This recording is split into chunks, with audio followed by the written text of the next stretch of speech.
Afternoon সবাইকে। তো আজকে দেখুন ডিকসন টেকনোলজিসে আমি একটি ইন্টারডে করেছি। আমি একদম এই গ্রিন ক্যান্ডেলটাতে এই ব্লু অ্যারোটাতে ঢুকেছি 12টার সময়। আর একদম এই বড় গ্রিন ক্যান্ডেলটা দেখতে পাচ্ছেন এইখানে আমি পুরো 1:1.9 প্রফিট বুক করেছি। এই হচ্ছে আজকে আমার ট্রেড। আচ্ছা, এখানে এবার কেন করলাম একটু লজিকগুলো যদি বলি। দেখুন, আমি ঢোকার পরে অনেকক্ষণ ধরে মার্কেট কনসলিডেট করলো, তারপরে একটা বড় গ্রিন ক্যান্ডেল এক্সপেক্টেড, তো সেটা দিয়ে এটা আমার ফার্স্ট টার্গেট ছিল। এই লাল অ্যারোটা আমার ফার্স্ট টার্গের ছিল, আর এই রেড অ্যারোটা রেড লাইনটা আমার সেকেন্ড টার্গেট মতো ছিল।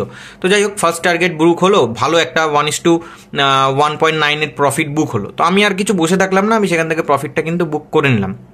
আচ্ছা, এবার ভাবছিলাম যে ট্রেল করব, কিন্তু আজকে ট্রেল করার ইচ্ছে ছিল না, কারণ মার্কেট আজকে এমনিই ডাল, সবগুলো স্টকই নিচে পড়ছিল, আর নিফটিটাও নিচে পড়ছিল। তো আমি সেখানে আর হোল্ড করিনি, আমি সেখানে 1:1.9 প্রফিট নিয়ে বুক করে বেরিয়ে গেলাম। এবার কালকেই একটা আমার ইন্টারের নতুন ক্লাস শুরু হয়েছে, সেখানে আমি স্টুডেন্টদের বোঝাচ্ছিলাম যে অর্ডার কী করে পাঞ্চিং হয়, বড় প্লেয়াররা কী করে পাঞ্চিং করে, ওরা কিন্তু প্রতিটা লেভেলে অর্ডারগুলো পাঞ্চ করে। দেখুন, এখানে একটা বড় র্যালি দিল, তো এই র্যালির পরে আবার এই জায়গাটাতে, এই যেখানে লক্ষণ রেখাটা আছে, আচ্ছা এই লক্ষণ রেখাটা নতুন স্টুডেন্টরা জানেন না, এটা পরে জানিয়ে দেবো। এইখানে আবার অর্ডার পাঞ্চ করতে আসলো, আর যেইখানে অর্ডার পাঞ্চ হলো, দেখুন তো কালকে যেই প্যাটার্নটা পড়িয়েছিলাম অর্ডার পাঞ্চিংয়ের যে প্যাটার্ন, সেটা কি হলো? একটু ডিকসন টেকনোলজিতে 5 মিনিট টাইম ফ্রেমে গিয়ে এই জায়গাটা একটু দেখে নেবেন তো আপনারা। সেখান থেকে কিন্তু আবার র্যালি দিল। এবার এই যে র্যালিটা দিল, ফুল কোয়ান্টিটি অর্ডার যে পাঞ্চ হয়ে গেল, দেখুন কত বড় স্পাইক দিল। একদম সেকেন্ড রেজিস্ট্যান্স যেটা আমার ছিল, সেকেন্ড টার্গেট, সেই সেকেন্ড টার্গেটের কাছে গিয়ে ডিকসন টেকনোলজিস কিন্তু বন্ধ হলো আজকে। তো এই ছিল আজকে আমার ট্রেড। আমি আজকে 1:1:9 প্রফিট করে বেরোলাম। আচ্ছা, এখানে আরও কয়েকটা আমার ট্রেড আজকে ছাড়া পড়েছে, আমি একটু দেখাবো আপনাদের।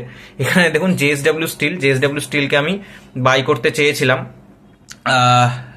1045-এর দামে। আপনারা জানেন আমি লেভেল ছাড়া কোনোদিন ট্রেডিং করি না, তো সেখানে 1045 এসেও ছিল, কিন্তু আমি ততক্ষণে ডিকসনে ঢুকে গেছিলাম জন্য আমি আর ট্রেড করিনি। তো আপনারা যদি আজকে জেএসডব্লিউ স্টিলটা দেখেন, জেএসডব্লিউ স্টিল আজকে কিন্তু জেএসডব্লিউতে আমি যদি ঢুকতাম, এখানেও দেখেন লক্ষণ রেখার নিচে আছে, ইজিলি 1:1.4 প্রফিট হতো।